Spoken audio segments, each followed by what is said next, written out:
மக்களவையில் பேசிய தனது உரையின் சில பகுதிகள் நீக்கப்பட்டது பற்றி சபாநாயகருக்கு ராகுல் காந்தி கடிதம். நாட்டின் கள நிலவரம் உண்மையான தகவல்களையே தன்னுடைய பேச்சில் குறிப்பிட்டதாக விளக்கம்.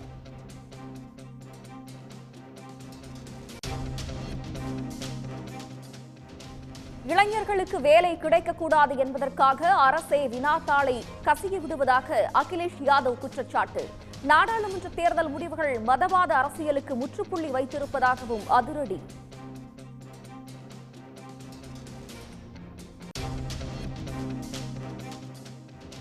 டிஎன்பிஎஸ்சி மூலம் சிறைத்துறைக்கு தேர்வானவர்களுக்கு பணி நியமன ஆணைகளை வழங்கினார் முதலமைச்சர் மு க ஸ்டாலின். ஆங்கிலத்தில் இருந்து தமிழுக்கு மொழிபெயர்ப்பு செய்யப்பட்ட 100 சட்ட நூல்கள் வெளியீடு.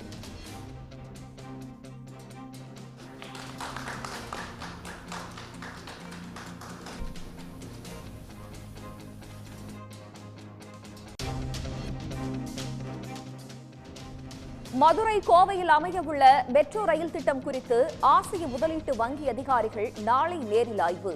22,108 கோடி ரூபாய் முதலீடு செய்ய திட்டம்.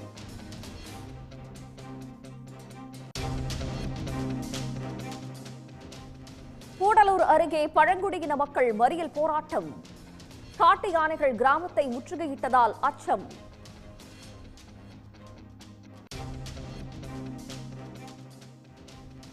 சென்னையில் அம்மா உணவக ஊழியர் 3,100 பேருக்கு 8 ஆண்டுகளுக்கு பிறகு ஊதிய உயர்வு.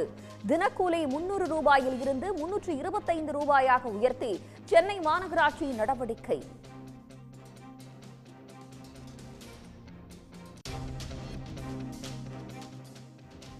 நீலகிரி மாவட்டம் கூடலூரில் மழை குறைந்த பிறகும் தொடரும் பாதிப்புகள். மண் சரிவில் வீடுகள் இடிந்ததால் மாற்று இடத்தில் வீடுகளை கட்டித்தர மக்கள் கோரிக்கை.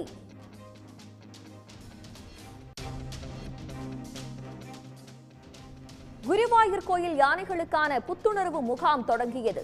26 யானைகளுக்கு ஊட்டச்சத்து உணவு, விளையாட்டு, ஓய்வு என 1 மாத காலத்திற்கு கொண்டாட்டம்.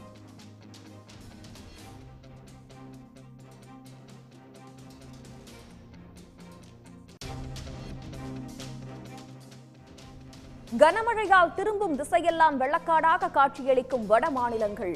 அஸ்ஸாம், டெல்லி, குஜராத்தில் கொட்டி தீர்க்கும் கனமழையால் மக்கள் தவிப்பு.